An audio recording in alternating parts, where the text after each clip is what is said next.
که جانم شد نوا پرداز او، باز گویم قصه ای از ساز او. ساز او در پرده گوید رازها، میدهد در گوش جان آوازها. شمع جانش یک نفس بی سوز نیست، مرتضی از مردم این روز نیست.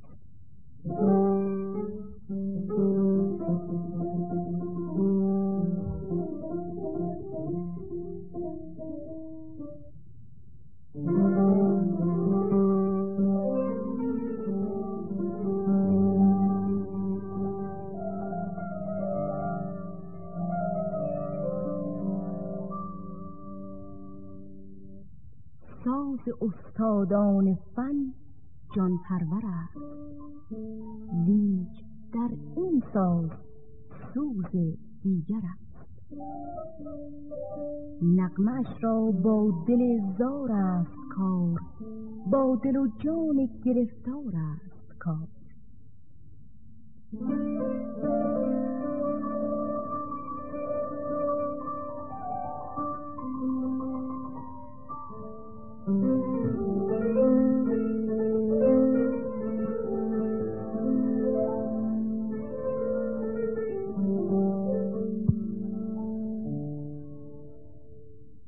ناله اش سوز دل خونین بود، ناله‌ای کز درد خیزد این بود.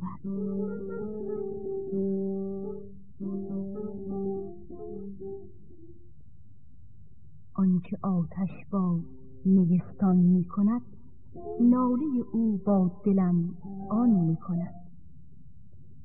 آنکه آتش با نیستان می کند، ناله او با دلم آن می کند.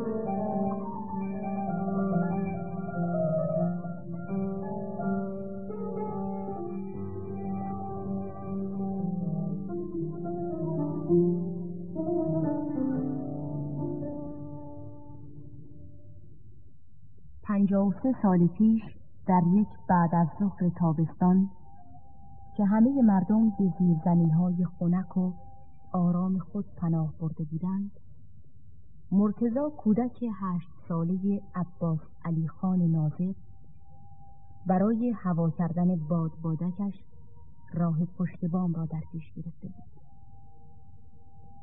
فخرالسادات مادر مرتضی در کنار شوهرش نشسته بود و به صفحه دشتی آواز طاهرزاده که روی یک دستگاه گرامافون بوقی گردش می‌کرد گوش می‌داد. فخرالسادات زن هنرمندی بود، به پیانو علاقه داشت و گاه و بیگاه به نواختن این ساز سرگرم می‌شد. مرتضی در بین راه پله‌های پشت بام صدای آواز طاهرزاده را شنید. آهنگی بسیار رسا و سوزناک بود. به قدری جذاب و دلنشین بود که مرتضی را بر جای متوقف ساخت. او در آن روزها نام آوازها را نمی‌دانست. همینقدر احساس کرد که آن آهنگ تا اعماق قلبش نفوذ کرده و قدرت حرکت ندارد. صفحه را تا به آخر گوش کرد. آن وقت بادبادکش را برداشت و به دنبال بازیش رفت. این کودک 8 ساله که چنین مسحور موسیقی شده بود، مرتضی محجوبی، نوازنده هنرمند پیانو و آهنگساز بزرگ و معروف ما. محجوبی از آن روز به دنبال موسیقی رفت و هر وقت می توانست قطعاتی را که مادرش با پیانو می‌نواخت از او می‌آموخت. از روزی که پدر مرتضی خان به استعداد عجیب فرزندش پی برد، او را به منظور تعلیم به مرحوم حسین خان ری معروف به هنگافرین و به اساتید دیگر مانند مرحوم مفخم و حاجی خان سپرد. این هنرمند از 14 سالگی به تعلیم دادن پیانو پرداخت و روز به روز بر شهرت و معروفیتش افزوده شد. مرتضی یک برادر هنرمند هم داشت که 2 سال از او بزرگتر بود و همان روزها که مرتضی مشق پیانو می‌کرد، او نیز به فرا گرفتن ویولون پرداخت و بعدها هنرمندی برجسته و معروف شد. این برادر بزرگتر به رضاخان یا رضا ویولون شهرت داشت و متاسفانه چند سال پیش درگذشت، در حالی که بیشتر عمر را با بیماری روحی و اختلال حواس طی کرده بود. 4 مضراب دشتی رضا از شاهکارهای موسیقی ایرانی به شمار می رود. کمتر کسی است که با موسیقی ایرانی آشنایی داشته باشد و محجوبی را به نام یک نوازنده توانا و آهنگساز ممتاز نشناسد. هنگامی که محجوبی انگشتان ظریف و استخوانی‌اش را بر روی پرده‌های پیانو به حرکت می‌آورد، صدای سرود و نجوای فرشتگان به گوش می‌رسد. هنرمند گرامی ما از آغاز تأسیس رادیو با این دستگاه همکاری داشته و از 6 سال پیش که برنامه جالب گلها به وجود آمده، محجوبی هم از نوازندگان ممتاز این برنامه به شمار می‌رود. آهنگ‌های او شهرت و موفقیت‌های زیادی کسب کرده و بیشتر این آهنگ‌ها با اشعار شیوا و دلنشین دوست هنرمند و قدیمیش رهی معیری آمیخته و تلفیق کرده است. مثنوی شیرین و دلکشی را هم که در آغاز برنامه شنیدید، رهی در وصف حال مرتضی ساخته. میوه و محصول همکاری ممتد این 2 هنرمند آهنگ‌های جاودانی و روح پروری که گنجینه موسیقی ملی ما را غنی‌تر و با ارزش‌تر ساخته. این 2 هنرمند در بزم امشب ما حضور دارند و چه بهتر که معرفی آثار و پدیده‌های هنری ایشان را از زبان خودشان بشنویم و با این 2 آشنایی بیشتری پیدا کنیم.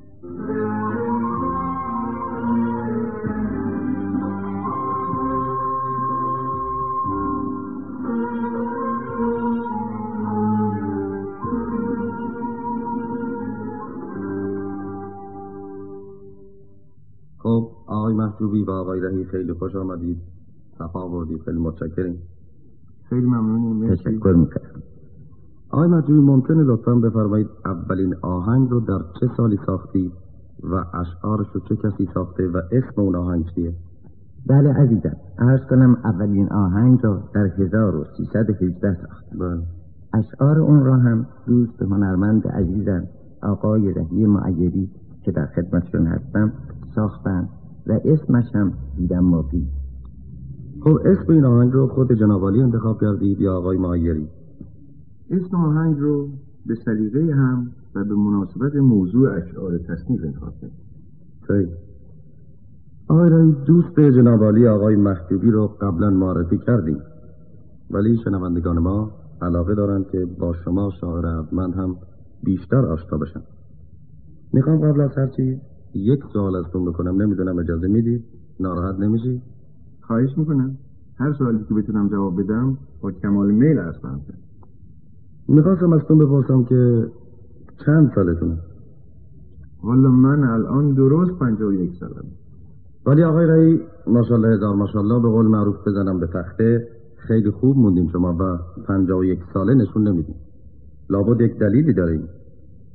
راستش اینه اگه خانم‌ها بعدشون نیاد و ناراحت نشن باید عرض کنم به این دلیل که تا به حال ازدواج نکردم و به این افتخار نائل نشد. ولی عجیب آقای رئیس، شما که این همه عاشق پیشه هستین و این همه غزل‌های عالی و تصنیف‌های عاشقونه ساختین، چطور هنوز ازدواج نکردین؟ همینطوره. زندگی من با عشق و عاشقی آمیخته، ولی عقیده دارم که وقتی ازدواج از یک در داخل بشه عشق از در دیگه فرار میکنه و به همین دلیلی که من همیشه عاشق بودم اما هرگز ازدواج نکردم. بله، البته من به صحیح یا غلط بودن استدلال و فلسفه شما کاری ندارم، اما همینقدر میبینم با این منطقی که دارین خیلی جوون و بانشات موندین و فقط جز چند تا تار مو که اونم بفهمی نفهمی از موهاتون سفید شده اثر دیگر از این 51 سال در صورت و قیافه شما دیده نمیشه. و اسم موی سفید آمد اینجا، یاد اون تک بیت زیبا و معروف خود شما افتادم. ممکنه خواهش کنم خودتون بخونید اونو؟ لابد منظورتون این شعر منه. موی سفید را فلکم رایگون نداد، موی سفید را فلکم رایگون نداد، این رشته را به نقد جوانی خریدم. من جلوه شباب ندیدم به عمر خویش، از دیگران حدیث جوانی شنیدم. بسیار زیبا بود واقعا که مضمون بدی و دلپذیری، ولی در مورد جوانی البته کم لطفی فرمود. خیلی متشکرم. خب آقای رئیس، شما چند ساله که شعر میگی و از انواع شعر به کدام نوعش بیشتر علاقه دارید؟ من در همه انواع و اقسام شعر از قبیل قصیده، غزل، مثنوی، رباعی و اشعار سیاسی و غیره آثاری دارم.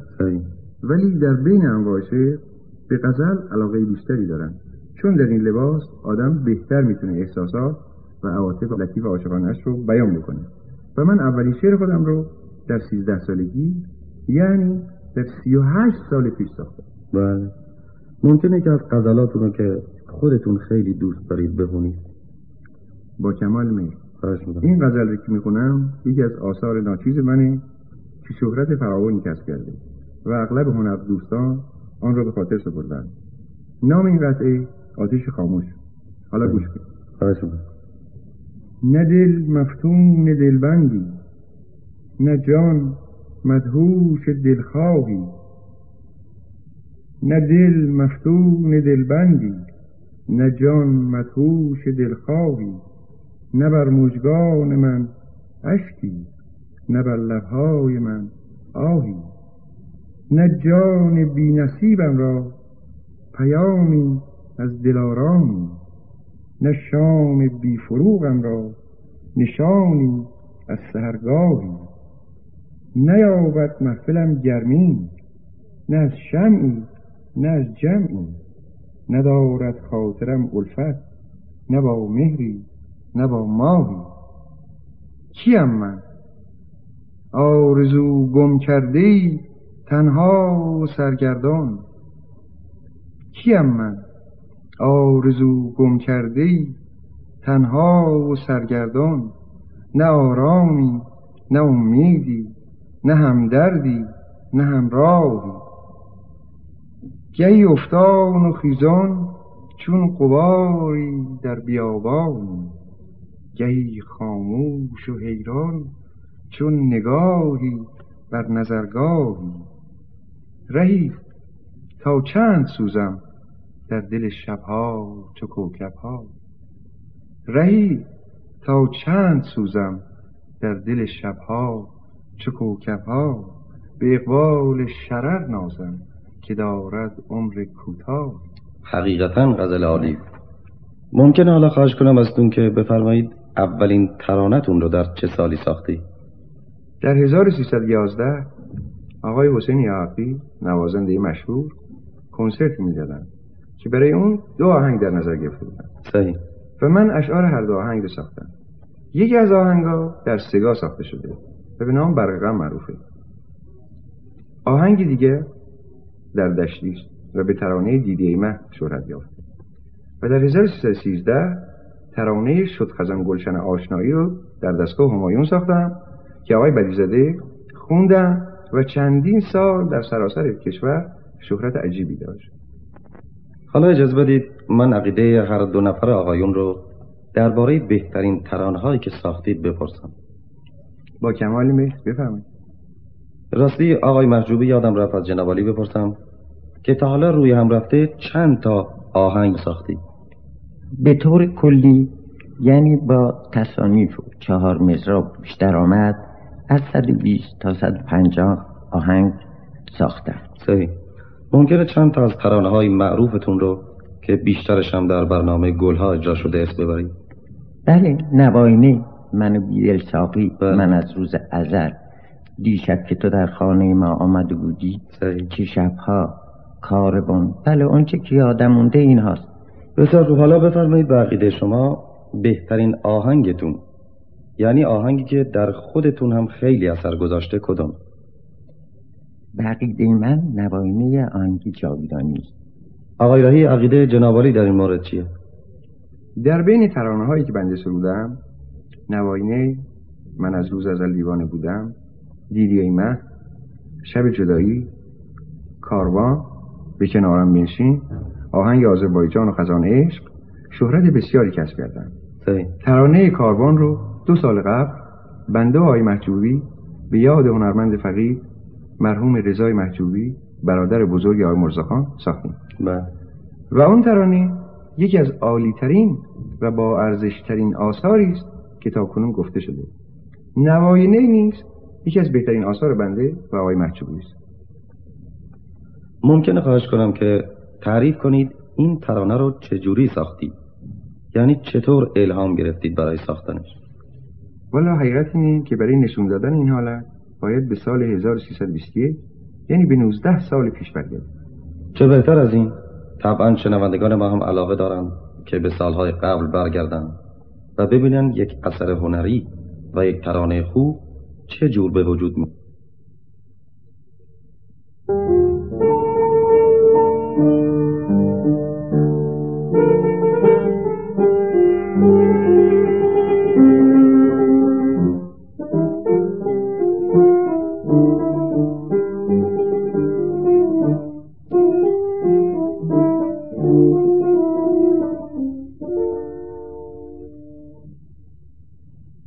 ببین این آهنگ دشتی که در سفر شمال بودم ساختم، به نظر شما چه جور میاد؟ شما که میدونید من عاشق صفحات شمال هستم. مرز جان بزن ببینم، حال عجیبی داره. آهنگ همین که الان میزدی؟ بله.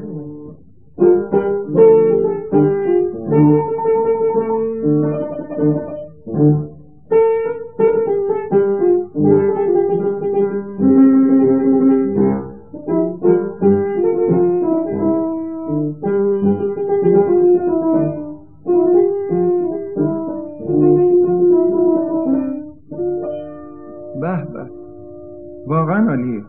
چقدر پرسوزه، چقدر پرحاله. به نظر شما این چی میاد؟ چه احساسی به دست میده؟ و چیزی در نظرت مجسم میشه؟ من از این آهنگ صدای نی چوپان رو میشنوم. رهی جان چقدر عجیبه، چون خود من هم این آهنگ را در یک غروب آفتاب که گوسفندها از صحرا برمیگشتند الهام گرفتم. اولش بزن، مثل اینکه این شعر بهش میخوره. جون اجازه بده خودم با آواز برات بخونم. بفرمایید. چنانم بنگه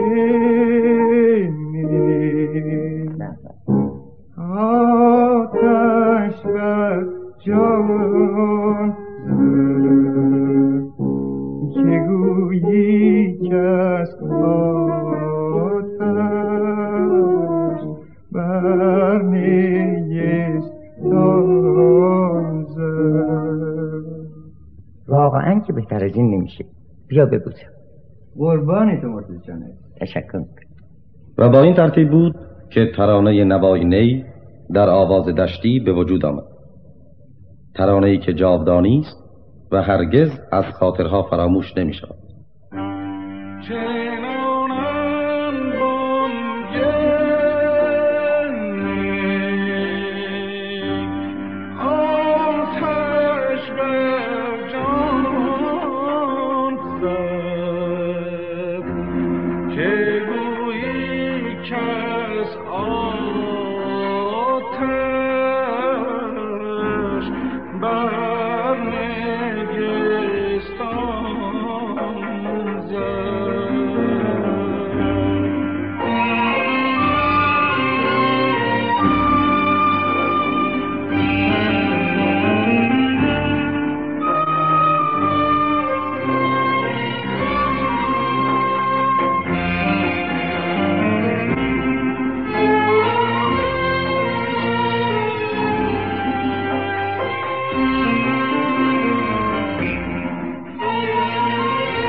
نظری بر چشم